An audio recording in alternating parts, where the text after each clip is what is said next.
look at your keyboard. QWERTY. That order was set in a gun factory by men who made rifles. So why is it still under your thumbs 150 years later? March 1873, Ilion, New York. A gunworks on the Mohawk River, but the crate being carried across the floor does not hold a gun. Philo Remington has just watched the Army cancel every contract his family had. 4 years of war made this company enormous, yet peace has very nearly ruined it. So instead of guns, the works takes in piecework. The order goes down to the sewing machine department. Build 1,000 of these, whatever it is. What comes out of that room is the first typewriter anyone actually buys. But the company will go broke and sell it off, and the men who made the money from it are not the men who built it. This is New American Fortunes, where almost none of them ended the way they began. If you like this kind of story, subscribe. It genuinely helps the channel. To understand why a gun company was building writing machines, you have to start with what happened when the shooting stopped. Eliphalet Remington was a Mohawk Valley blacksmith who, in 1816, forged his own rifle barrel rather than buy one. His neighbors started asking him for barrels. Within 50 years, E. Remington and Sons was one of the great armories of the United States. Through the Civil War, it fed the Union Army rifles, carbines, revolvers in .36 and .44 caliber. Then, in 1865, the war ended. The Army canceled its contracts for new arms, and demand did not slow, it stopped. But Remington was left with an enormous factory, a workforce of precision machinists, and nothing whatsoever to build. So they built anything: farm implements, fire engines, and in October of 1870, they bought a sewing machine company and started turning out sewing machines in Ilion. Remember the sewing machines. In 3 years, they will decide what the first typewriter looks like. 600 miles west in Milwaukee, a printer was trying to solve a different problem. Christopher Latham Sholes had been a newsman, the state printer of Wisconsin, a postmaster, twice a state senator, and at 48, the collector of the port of Milwaukee. He was not an engineer, yet he had spent his entire life around type. In 1867, with 2 friends, Carlos Glidden and Samuel Soule, he began building a machine to print letters onto paper, 1 key at a time. He was not the first. One historian puts him at least 76th in the line of men who had tried it. An Englishman patented a writing machine in 1714, but nobody ever built it.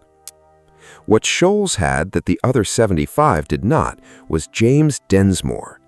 Densmore was an oil speculator who heard about the machine by letter and bought a quarter of it for $600 without ever having seen the thing. When he finally did see it, in March of 1868, he was appalled. He called it clumsy and impractical, and he said so to the man who had built it. But he did not walk away. He did something worse. He made Sholes build it again and again. For 5 years, Densmore paid for model after model and rejected almost every one he was handed. Sholes built dozens of machines and grew to hate the man funding them, until finally he sold Densmore his share and walked away. $12,000. That was the price of the keyboard. Across his whole life, Christopher Latham Sholes made about $20,000 from the typewriter. James Densmore, who had called it clumsy and impractical, made $1.5 million. But that is the end of the money story. So how did the machine reach the gun factory? On the 1st of March, 1873, Densmore signed a contract with E. Remington and Sons, 1,000 machines, with an option on 24,000 more. And the gun company carried the prototype down to the floor where they made sewing machines and set about working out how to build it 1,000 times over. Within a few months, Remington's own mechanics had settled the arrangement of the letters. The most notable thing they changed was the R. They moved it into the space that had been holding the full stop. That layout has not meaningfully changed since. It is on your phone, it is on the machine you were watching this on. So why is it in that order? Here is what almost everyone will tell you. The early type bars swung up from a basket, and if you struck two neighboring keys quickly, they clashed and jammed. So the letters were scattered to hold the common pairs apart. It's a good story. It's in encyclopedias, but there's a problem with it, and the problem is sitting on the keyboard in front of you. Look at E and R. They are neighbors, and is one of the most common pairs of letters in the English language. A layout supposedly designed to hold common pairs apart put the commonest pair of all side by side. So whatever this arrangement was solving, it was not simply that. In 2011, two researchers at Kyoto University, Koichi and Motoko Yasuoka, published a paper tracing where the order actually came from. Their answer was not the typewriter at all. Instead, it was the telegraph.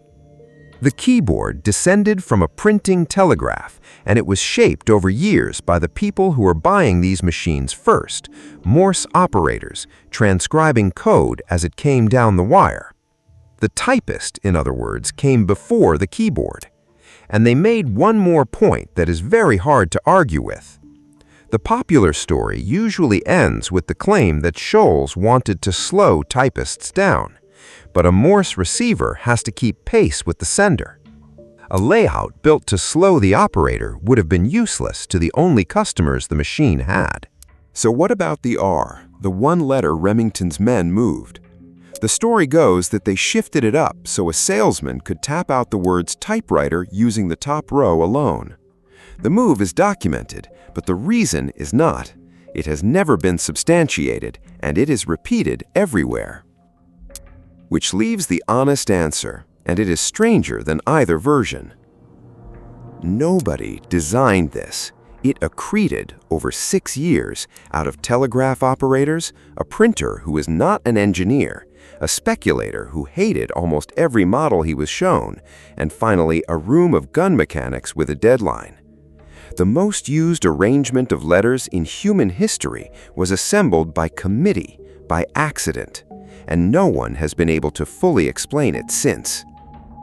On the 1st of July, 1874, it went on sale, and by any commercial measure, it failed. It cost $125, which was months of wages for the clerks who might have used it. It had been built by the sewing machine department, and it looked exactly like that. The whole machine sat on a sewing machine stand. You returned the carriage with a foot treadle.